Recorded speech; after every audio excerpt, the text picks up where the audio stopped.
Muhtaram musulmonlar, ulug' Alloh Qur'oni Karimda mundaq deydi. Alloh sana bergan boylik bilan oxirat yurtini tiligin. Dunyodagi nisivangni unutmagin. Alloh sana yaxshilik qilgandek, sen Allohning bandalariga yaxshilik qilgin. Yer yuzida buzg'unchilikni tilamagin. Alloh haqiqatan buzg'unchilik qiluvchilarni do'st tutmaydi. Qasas surasi 76-oyat. Hadis sharifda payg'ambarimiz mundaq degan: Ey insonlar, har qanday ishda o'ttir hal bo'linglar. Aziz mu'minlar, islom o'ttir hal dindir.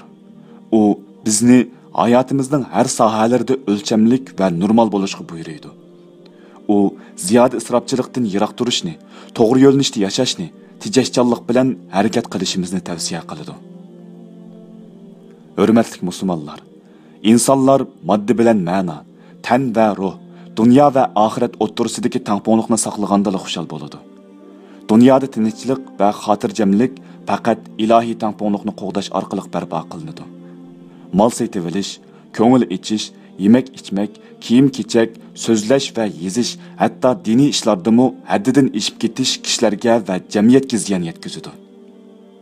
Qadrli qarindoshlar, mu'min bo'lish sifatimiz bilan bizga mos keladigan Rabbimizning koinotning har bir zarrachilariga qadar kirgizgan u esil tangponliqni hayotimizga elib kirish.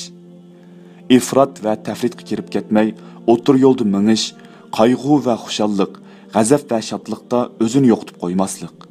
Oshqun bo'lmanglar, to'g'ri yo'lni tutinglar va mush pozitsiyada bo'lganliginglar sababli oladigan mukofotinglar uchun so'yininglar degan payg'ambarimizning bu taklif tavsiyasiga bo'ysunish. Rabbimiz buyurgandek o'tir hal turmush kechirganlar, chekidan oshmay istiqomatini qo'g'diganlar naqadar baxtli.